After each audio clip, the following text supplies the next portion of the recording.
Hey yo, welcome to the wonderful world of HungryHeath. I'm not a classically trained chef. What I am is a self-taught home cook. I've studied under several television chefs, I have a PhD from YouTube University, and a black belt in Google Food. I love to cook. The only thing I love more than cooking is my wife, the sensational Shelly Eats Steak, aka the Warden. Together we host what we like to call the Friday Night Feast. This happens every Friday night, 6:30 Central. We'll cook up an entree, maybe a couple of snacks, show you how to do it. Then we spend our evening just chewing the fat with all of our friends in the HungryHorde. Hope you can tune in sometime. We'd love to have you over for dinner. Today's video was a special somebody whipped up while I was at work today. What did you create here, baby, and surprise me with? This is amazing. I didn't even know you were going to be doing this. I just called it fruit pie. So actually it was inspired by Rick Wynn. She, on the Friday Night Feast, we were talking about what's everybody's favorite pies, and she mentioned like a fried fruit pie. Oh, wow. Or fried apple pies. And I was like, oh, I bet we could do this. And actually, we were talking about it in bed last night. And because HEB has blackberries on sale for 77 cents a pint, y'all. And Heath was like, ooh, what if we were to use the empanada maker that Teresa got us and fill those with the blackberries instead? And I was like, yes. Yeah, no, I remember telling you that, but I didn't know you were going to do that. I just came out of work one and boom, and here she was. And boom. So that's what we're making. This is quick and easy.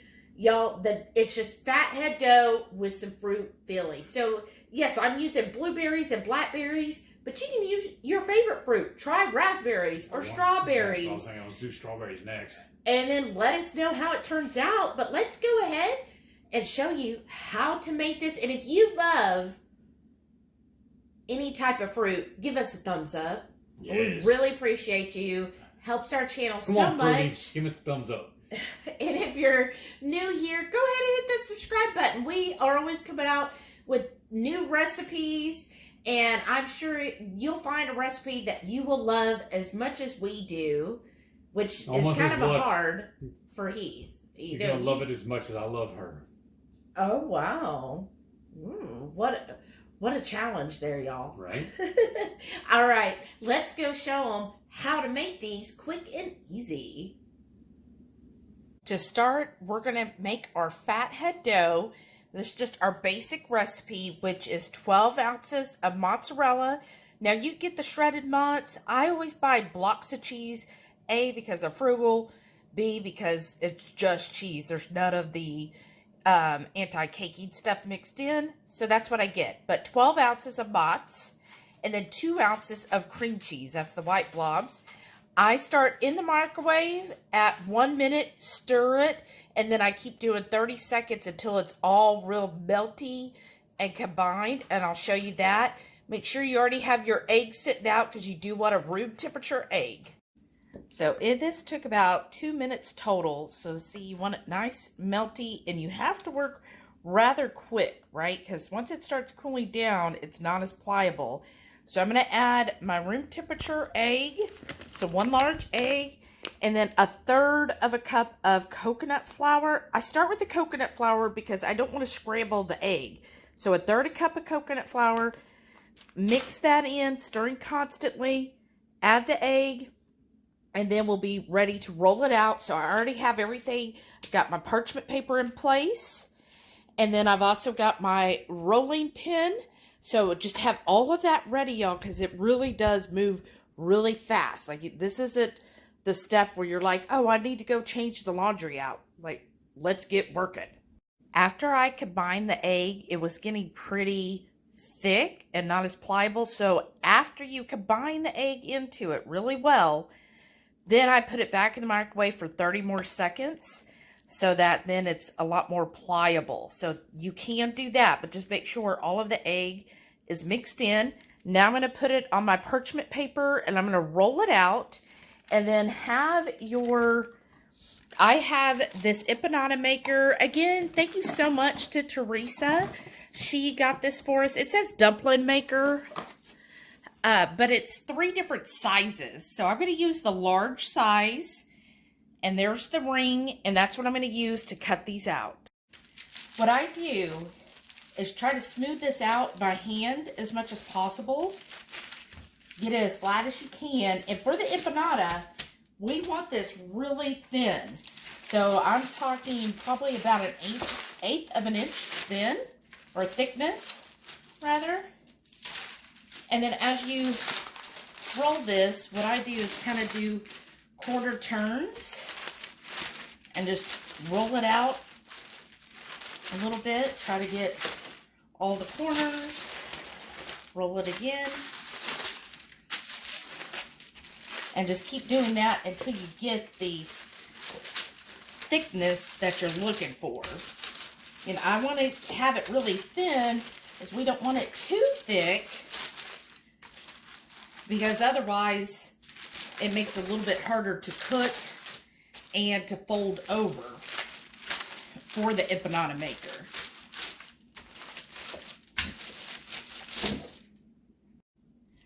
So I've got it to the thickness that I think will work. And I just try to line up here in the corner so I don't have too much of a excess. And push that down. I like to twist it. Make sure it comes apart.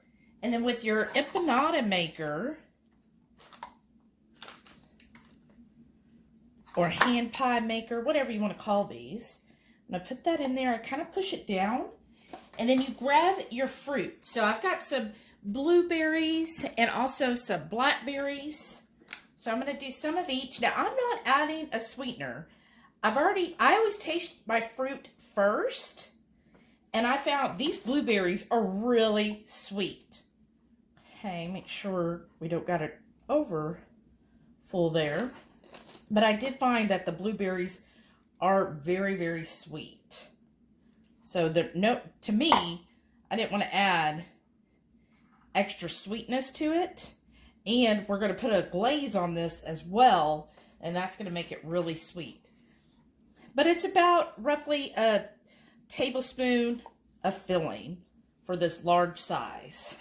Make sure it's all in there. And then we're going to push it down.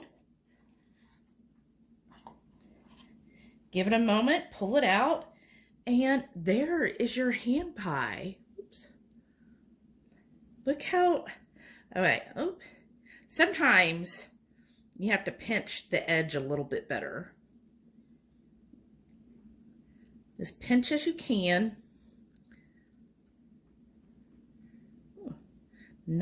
See that part of it is the dough has already started to cool, so it doesn't want to pinch as well. So I might heat up this dough a little bit more so that I get a little more pliable, y'all. Okay, this is what I am finding, y'all. So what I did is I put this one back in the microwave, and I already had the fruit in it, but I'm like, well, I'm gonna chance it anyways, for like 15 seconds, and then it was pliable. So the next one, I cut it first, and then I cooked it in the microwave for like 15 seconds. Now you see these are kind of big blackberries. Now you could cut these blackberries, right? So that, let's see, I'm going to put the big one in the middle. But you could cut them up. Okay, fold that over. Oh, see, that did much better. So I cooked, after I cut the circle, I put it back in the microwave for like 15 seconds. And then it just makes it heated enough to where it's more pliable. It will fold and seal correctly. I mean, look how perfect this one is. It's all sealed. All of your remnants, I'm going to put back in the microwave 30 seconds, stir well, roll out again, and repeat as needed. So y'all see I have 7 here, right? And this one is like kind of pitiful. Here's what I learned. So some learning tips while I do an egg wash on these. The dough, the fathead dough, you can reheat it up to like 3 times. And then it just kind of is too stiff to go beyond that. So I ended up actually with 10 of these. What I also tried to do was fry some of these up. So when it comes to a deep fry, if you want to deep fat fry these, make sure you're using a good oil. So if you use coconut oil, which that is what I used, it only goes up, the smoke point only goes up to 350, well, technically 351.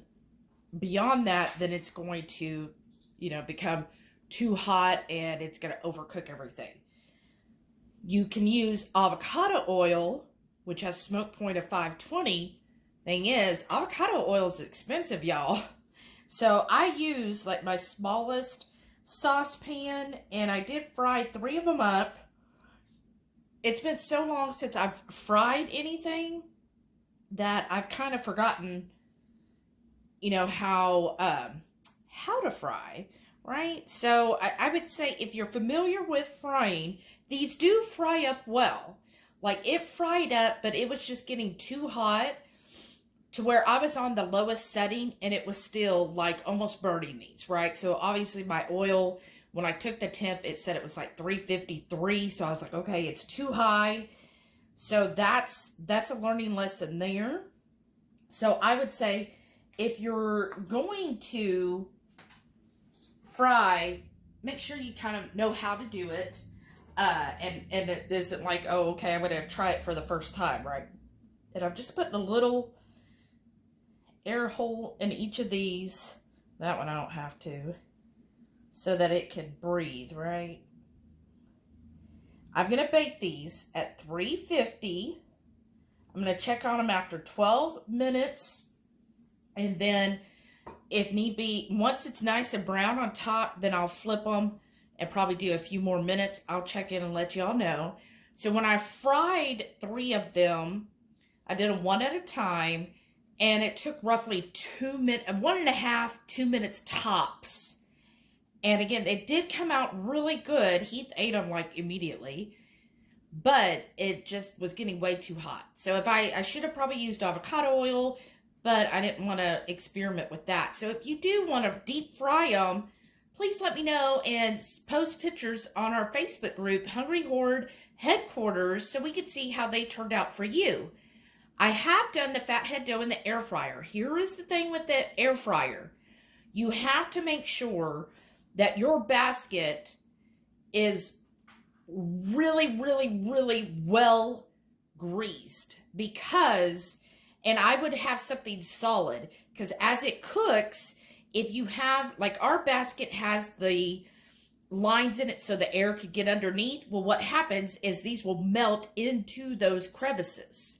So you need to put something flat down, like a parchment paper, aluminum foil, and make sure that it's really well greased, or else it'll just melt into that and it'll stick really bad. So I don't prefer the air fryer method just because of that. Baking does turn out really well, but again, it's, a lot of times when I think of a hand pie, I'm thinking of that fried, crispy exterior, and this won't get it that crispiness. The deep fryer worked great for that crispy crunch, but it's just really like, try it with avocado oil. So I'm going to bake these. We'll see how these turn out, and then I'm going to show you how to make a glaze, which is so simple, y'all.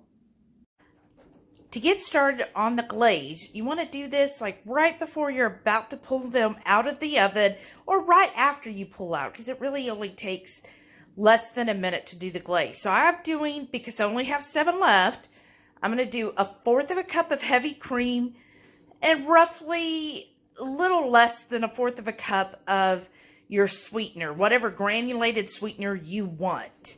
I would start with half of the amount of heavy cream. So start with 1/8 cup and then slowly move up from there. So like 1/8 cup would be 2 tablespoons of your sweetener. And then from there, so I'm going to put this in the microwave for just like 20 seconds. I don't want it like hot. I just want it warm, because this is straight out of the fridge, so I don't want it cold. And there's the buzzer for my, here, you come with me, for our fruit pies. So it has been a total of 20 minutes. Look, that's my leftover fried things, y'all. Oh, goodness. Look at that.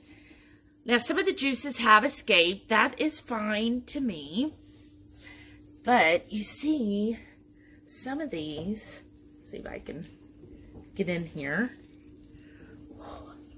And I did have to turn this because my oven cooks unevenly. So you can see how some are really brown and some are just lightly toasted. Put it in the light there. So, ooh, wow. It has been 20 minutes. I really feel like, yes, some of these look really well done, but there's a couple, like, that's just barely toasted. So I'm going to do another 3 minutes in the oven. And again, just check. You might have to turn them halfway through so that it evenly cooks. So I'm going to do another 3 minutes just to get these last two here a nice kind of golden brown like that one has, and make sure it's really cooked. And onto our glaze. So I just made sure my heavy cream is warm. And then, you know what? Why am I using a spoon, y'all? I have something that the wonderful Sherry sorry, y'all, sent us. It's this cute little whisk. It's like the perfect size. So thank you, Sherry. This dessert's a HungryHorde collaboration, right? So I'm just going to whisk that together, the sweetener and the heavy cream. And you kind of want it to end up be where you can like drizzle it over. And it will get a little thicker as it sits. But I started with 2 tablespoons of sweetener. And then I'll just add a tablespoon as needed until it's the consistency I want. See, to me, that's just a little thin. So I'm going to add 1 more tablespoon of the sweetener. All right, here we have, and I've got my glaze. So you can either brush the glaze on or just kind of pour it on here, depending on how you want it. I think I'm going to brush it on because I like it to be more even. Okay, here we go. There, yeah, that's what I like. Nice, even. And as these cool and the glaze cools, then it'll have more of that sweet glaze on top, which is how I remember a hand pie, right? I remember them having like this like sugary coating on the outside. Oh, get it right there in that little crevice, right? Oh my goodness. I'm excited, y'all. Excited to see how these turn out. So I'm just going to let them cool on the counter. Now you could, you know, be all really professional and take these off and put them on like a cooling rack and then drizzle them and let all of the wonderful sugar glaze kind of drip off. But, you know, I like it just sitting there in the pool of the glaze. All right, and I'll just save the rest of this glaze because you really don't need much. But I will save it because I bet Heath will want to dip these into the glaze. All right, just going to let them cool, and then we shall see how they taste. Oh my goodness. Yes, Heath has actually already eaten a couple of them. I had to taste test it. Right. He kept eating them, y'all. But the plate was a lot more, but she's like, you need to stop. We need to take pictures. I know. Oh, wow. I think those were just underneath. Keep random berries. Look at those right there. Go, wow. But let's take a look, or take a taste, right? Let's take a taste. And I don't remember which. So some of them are blueberries, some of them are blackberries. Surprise.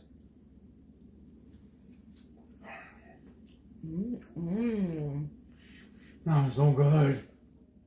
What was that? Blackberries? Mm-hmm. Mm-hmm. Here's a blueberry. Mm-hmm.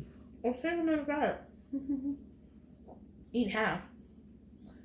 Usually you take big old bites. I was trying to be dainty. Mm-hmm.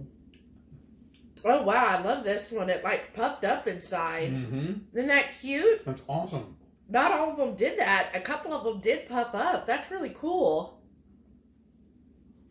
What I really love too, we've done these before, but we did them savory with meat and everything in it. This is awesome. These are like desserts or like breakfast style. Breakfast style? Yeah. Wow. Well, they make me, I remember, it reminded me like of donuts or something like that, you know what I mean? This one that puffed up, it really has that kind of like pastry type texture to it.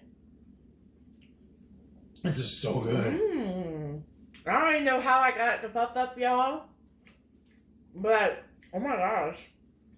You keep playing with it until you nail that. So you do it again every time. But the outside, the glaze is amazing. To me, that adds enough sweetness. And with the berries inside. So the berries, as y'all saw, I didn't add any sweetener to it. Just the berries. To me, that is sweet enough. Next time strawberries go on sale, I want you to get some and do this. That's way good. That was really good. Now, a fried pie would have been a lot crispier. Like, this is kind of a soft dough, right? It's not that crunch, but it is still really good. It kind of reminds me of a donut. Right. I think, if you were to use, as I suggested, avocado oil to fry some up, start at a lower temperature and test it first before you start frying, then that would give you definitely, I mean, it does work. They do fry, and it would give you that crunchy outside. But if you want to do it baked, these are amazing. And again, I find that's just sweet enough. If you do tend to like things sweeter, I mean, definitely add some sweetener to your berries. Like, I would probably toss the berries in a sweetener, but I think this is perfect as it is. The only problem I'm seeing right here, though? You're out. Yeah, the plate's empty. Well, we should have made a double batch. Okay, I'm sorry, 10. You're right, a triple batch. There was 10 to begin with. There was. I know. That's why I looked at it and said, okay, what are you going to eat? Well, I hope y'all love this as well. And try it out. Comment below and let us know what filling would you like in this. What would you do? Do it. Ooh. And then post pictures in our Facebook group, HungryHorde Headquarters, so we can see what wonderful fillings you choose to do. Because I know you're going to come up with something that's even better. So I cannot wait to see. We need to make like a keto pudding and stuff it with it. That'd be good, I think. Ideas. We got to turn this off and get back in the kitchen. Or how somebody's got to get it cooking. We're talking about pecan pie. Do a pecan pie filling. Yes. Again, I want to read your thoughts. Yes. Let us know so we can start doing it. Right. Yes. Well, thank y'all so much. Cannot wait to read all of your comments. And then don't forget, every Friday night, 6:30 Central, we go live for the Friday night feast. We'll cook up an entree, maybe a couple little snacks, show you how to do it, and we spend the rest of the evening just chewing the fat with all of our friends in the Hungry Horde. We hope y'all can tune in sometime. We'd love to have you over for dinner. Thank y'all for watching. We'll see you on the next one. And please stay tuned to see all of our wonderful channel members. Thank y'all so much again for all of your support. We really appreciate y'all. And they kind of get to hear about these things ahead of time, y'all. Yeah. So if you want to be part of that group, hit the join button now or join a membership on Buy Me a Coffee. Either way, you get the full access. Thank you all so much. Bye. Well, let's go make another batch.